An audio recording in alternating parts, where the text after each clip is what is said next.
Hi, everybody. Thanks for joining us. Welcome to the Hands-On Machine Learning broadcast.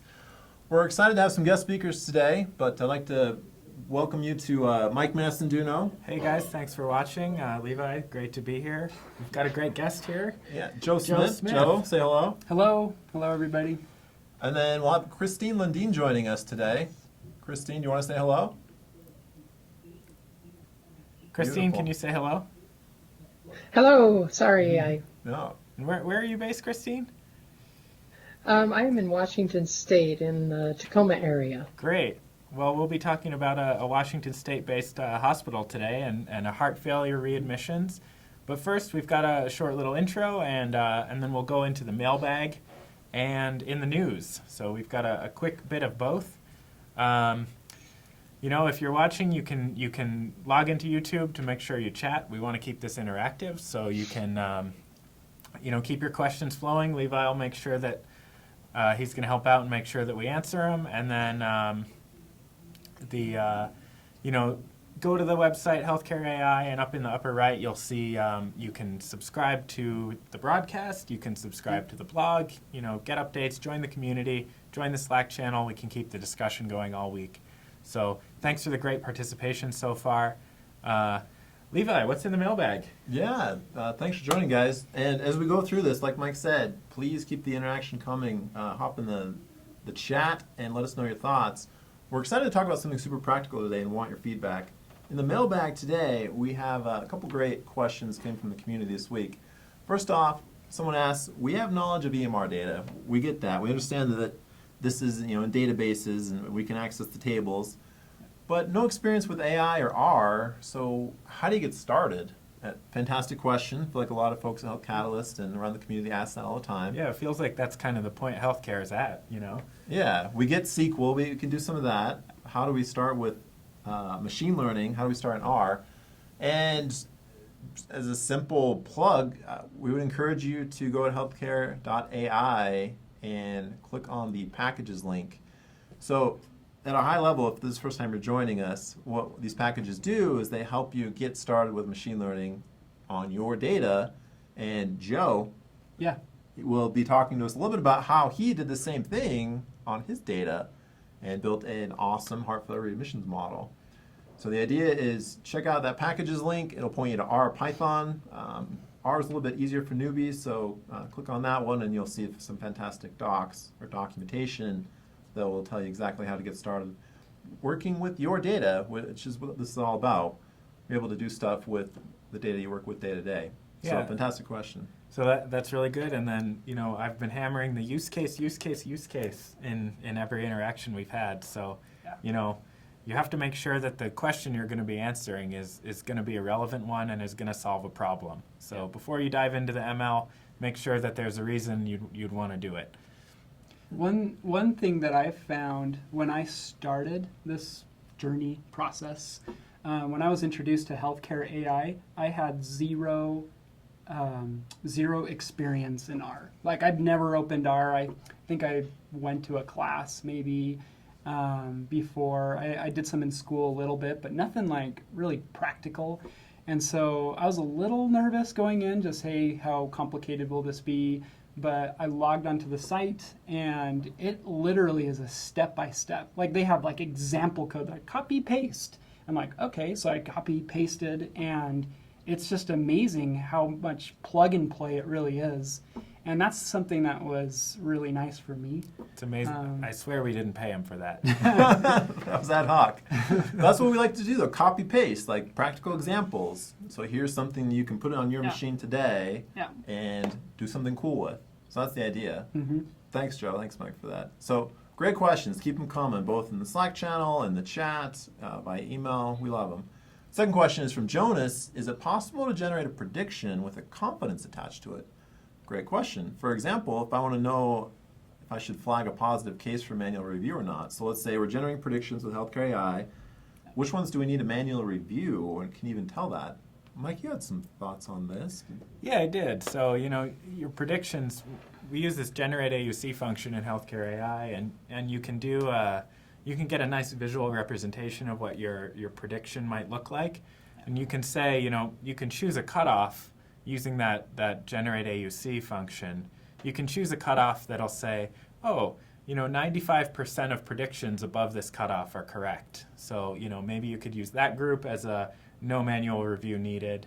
And then, going down and saying, ooh, maybe, choose a lower cutoff and say, oh man, only 60% of predictions in this group indeed came true. So maybe that's the group that does need the manual review. And then lower than that, it's not going to be worth our time.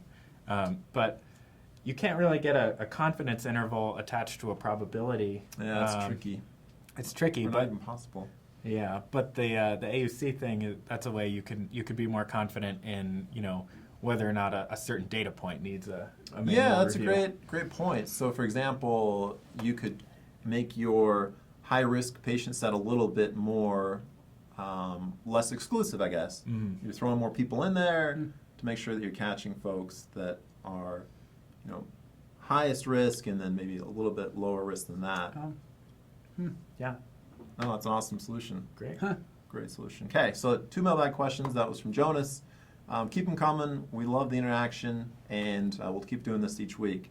And then if you're signing into the chat there and have any comments, we'll bring it up in the broadcast so you can chat with Joe and Christine.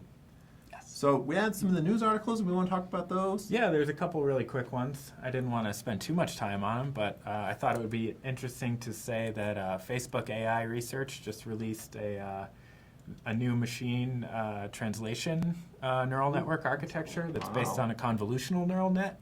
And traditionally, those are based on recurrent neural nets, which are, just different architectures of neural networks. And, well, that's very technical and nerdy. The one that just came out, I don't think I understood. it's about 10 half- times faster. I don't think I understood half the words you just So, said. So New just gonna development, shake my 10 head. times faster. Just remember that. Yeah. And, I'm sure it's not quite as good just yet, but it's a nice picture of things to come. We'll have a link go out in the chat in the notes. You can read up on that. And then the other article we had was on fMRI, which is functional magnetic resonance brain imaging. And people are using neural nets to reconstruct what patients were actually seeing based on their brain activity. Whoa. that's So cool. Wow. people That's in an cool. MRI were being shown letters, and researchers were looking at the activations in their brain using the MRI and able to tell what letters that they were viewing. Are you serious? Yep, based on the brain activity. So I don't want to That's go a into too much little detail, but that's really cool too. That's That is super amazing. cool. So based on where it was and the Yeah, based on the signal that electrical was coming signals out. traveling around the visual Crazy. cortex, Cool. you're able to Super cool. to see what letter. Is it a B or is it a D? Oh my gosh. Which is pretty cool. So they were basically reading their minds. Yeah. Yeah, exactly. Wow. Mind reading technology. yeah. This is the beginning, guys. That doesn't have any weird movie at all. So- All right. But, I'm not worried. Not one bit. Just a quick in the news. Yeah, this yeah, it's week, fantastic. That's cool. So let's Awesome. move on to the main event. Yeah, shall let's we? get into it. I'm excited. Yeah. So we've got Joe Smith with us and Christine Lundeen on the phone. We're going to be talking about a heart failure readmissions model. Yes. And Christine, maybe you could start us off by just chatting about kind of, what's the scope of heart failure readmissions or of heart failure, and what's the clinical problem that we're trying to solve? Thanks.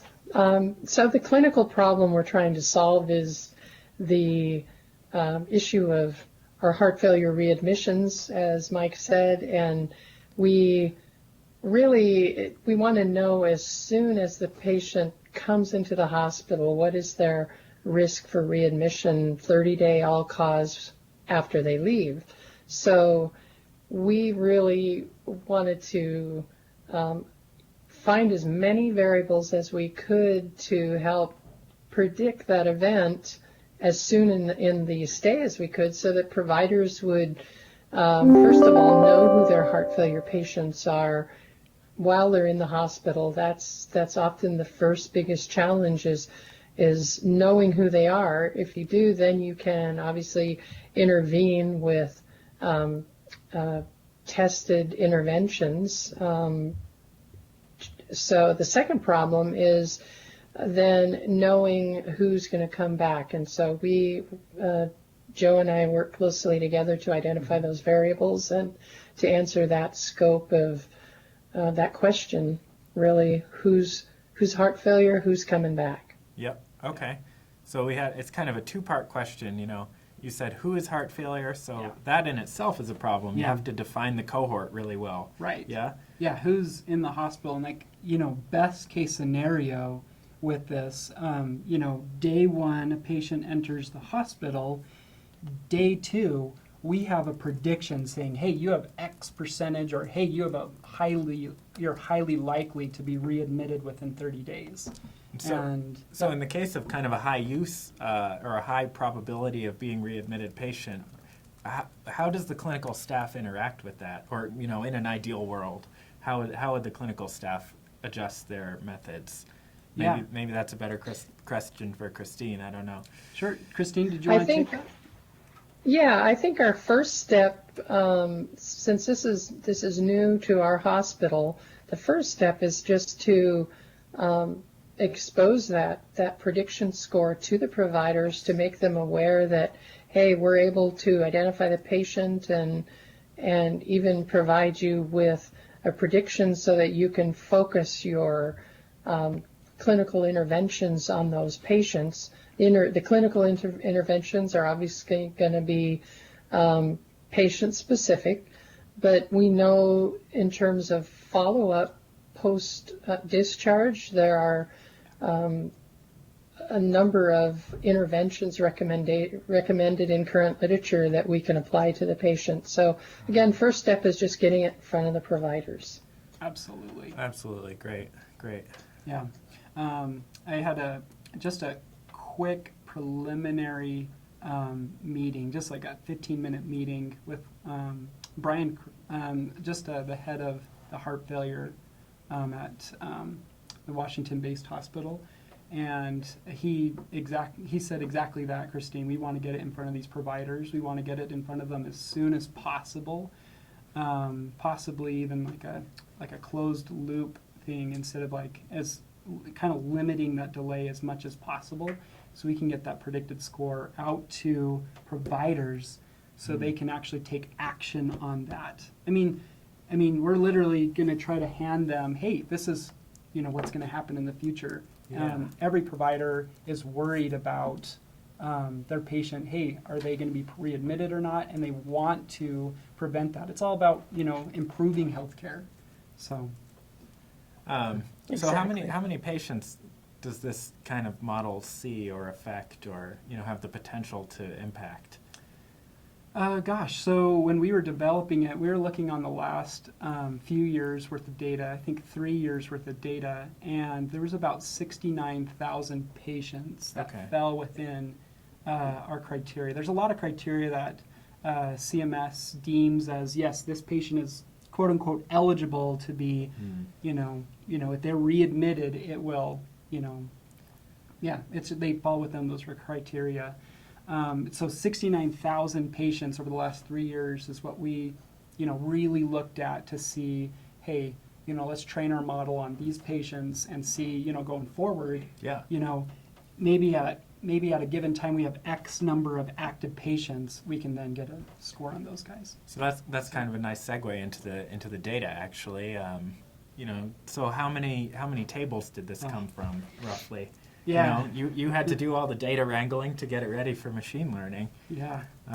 So do you think it was like 5 tables, 10 tables, 100? Like half a table. So if you think of going into a hospital, stepping into the hospital, just imagining the data, available. Yeah. They have everything from signing in, your admit to, everything, right? I don't know if we have, going and getting a drink at a drinking fountain data, maybe not that, but you can imagine the immense amount of data. And then to think about what things could possibly tell us, yes, this patient is going to be readmitted within 30 days. You have to think that's a wide margin of things. Yeah, that's a lot of things. So gosh, just the tables that we're dealing with, I would say it's definitely more than 100 tables. Wow, okay.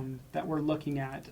The ones that we brought in and finally had actually have a structured modeled around is around 88 tables. 88 tables. That's a really specific answer, so I'm really glad. I think you prepared for that. 88.0 tables. Is that more accurate? Awesome. And so, is the data is it all there in the table, or did you have to use columns from one table and columns from another table to kind of like synthesize new information? Yeah, I mean, definitely Christine and I spent a lot of time working to try to fit this data into these tables. I mean, you're thinking, 100, I don't know, Christine, what do you think? More than 100 tables, probably, I don't know how many tables exactly, but there's so many tables that we had to, take this from here, over here, and put it into then one summary table, basically, to then feed into our model. And that's the thing, is you want to take something really, kind of complex and then put it as something really, really simple so that the model can then take that. So maybe you could talk about the days in acute care variable that you made. Oh yeah, so we have quite a few. So we ended up looking at, sorry, I'm staring at my screen, you probably can't see this, but we've looked at over about 88 specific variables. We probably had about 300 or 400 variables that we could look up, but then you have to think, patient enters day one, what info do you have on this patient, right? I mean, you can have retrospective stuff all over the place, but that's not going to help day one. Yeah. Is what do we have? So like discharge information is not going to help you. Right, You yeah, don't have so it. you don't have discharge info. So you're like, okay. But so at first we were starting to go up, okay, well, what do we have? We have, BUN, we have, different levels of things, tests, etc., ejection fraction values. But then I think it was Christine. Who brought up, we also have history of a patient. Hey, what about history of a patient, what about history of readmissions? How about history of admissions? How about history of like just days coming back? Right. Yeah, go ahead, Christine. What we kind of did was to sort of, as Joe said, we have the history of the patient, including their lab data, their encounter data. Did they keep appointments in the past? We were specifically looking at the no-show and cancellation rate of each patient because we thought that their past behavior in keeping those appointments, thinking ahead to this patient, studies show that a follow-up appointment within 7 days with a cardiology provider really helps to reduce readmission. So we wanted to know what's the propensity of this patient to keep their scheduled appointments. We felt that might be a predictor in if they kept that appointment. Yeah, can I we talk also to that looked point? at their. Sure, go ahead. Sorry, Joe. I'm sorry to interrupt you. Yeah, so the hospital-based or the hospital system we work with, they are big on, there's these follow-up appointments. So they say, hey, we feel like these patients should be going to some clinics, etc., for X amount of days so they can have some follow-up care. And we have found that the patients that complete those appointments and don't move them outside the timely, and not only appointments, but timely appointments. So some patients are like, they have to cancel it or move it outside of the magic window. I don't know if there's a magic window, but that timely window. And there's a lot of patients that, for whatever reason, needed to move it outside of that window. And so Christina, the great, since it's such a great indicator of if someone being readmitted or not, hey, let's look at their history of, canceling, just not showing up, different things like that. And amazingly, we saw it was a massive predictor of whether someone was going to be readmitted or not. That's awesome. Hey, you have a history of not showing up to appointments, and then we can, the goal is to then, give them some providers, try to give that to them and say, hey, they do have history of not actually showing up to the appointments. They can start developing a process around that. Hey, well, what can we do to help get them to those appointments? Yeah. So, Man, so many fantastic features. Yeah. So how many were tried in total? How many? Roughly variables did you bring in to the model? 88 variables we used, and so we tried 88 different things, anywhere from, hey, is the patient homeless, to the month. I don't think we tried like full moon or anything like that. Maybe we'll try that. Maybe the next iteration. Maybe we should consider that next time. But like one thing we actually settled on about 24 variables that really made it strong. And the top 3, just to reiterate, the number 1 was no-show count? No. So number 1 actually is excess days in acute care. And excess days in acute care is an interesting one. It's focusing on readmissions, just a slightly different look at it. So basically, let's say you're admitted January 1st, or discharged. Let's say you're discharged January 1st. For the next 30 days, what it does is it looks to see if you have any readmissions within those days, and it then totals up those days in acute care. And so looking at that number was our number 1 predictor of whether or not someone is going to be readmitted. It was interesting because we weren't including that at first. Once we included that, our confidence score jumped at least 10 points. It was amazing. amazing. Yeah. Oh, yeah. Amazing. Yep. It seems And like I think that's those because DMRs are so excess days inscrutable in at acute times. care, or EDAC, Well, is say that again, Christine. looking. I think that the reason that was maybe a little bit more predictive and increased the performance of the model is that, unlike readmissions that only looks at acute care returns to inpatient status, EDAC looks at healthcare resource utilization in the observation area and also the emergency department. So it gives a broader perspective on that patient's history of healthcare utilization. That's a great point. It's a great point. Yeah. So kind of moving into model building then, you Yeah. used a random forest model with healthcare Yes. AI. What was the experience like? Yeah, and my experience, like I said at the beginning, my experience with random forest was, very minimal. You're familiar with forests, yeah? Yeah, I'm familiar with forests Yeah, and you the like. live in Utah. Predictable so- for us. Predictable Unrandom forests. forests. Random. Okay, but anyway, so the cool thing was there's a couple different models that you can choose from. The thing that I was nervous about, I'm like, what if I choose the wrong one? Like, what if I choose the wrong Great model? point. The cool thing is when you run the copy paste from the website, it's literally like that. It's like step 1, do this. Step 2, copy this and put it into here. And when you do that and you put your, you literally just change out your model or your SQL that you put in, pointing at your table. Anyways, once you do that, it'll actually compare models against each other. And then you go, oh, this one, it looks better, so I'm going to choose that one. So we ended up going with random forest because it was the stronger model. And yeah, it's doing really, really well. We're coming out of testing pretty soon. Yeah, so it's been in testing on the production servers for what, about a month now? Almost. Yeah, Yep. almost a month. So 30-day readmission model. We have to wait just a little bit more than 30 days Yes. before we get enough data Yes.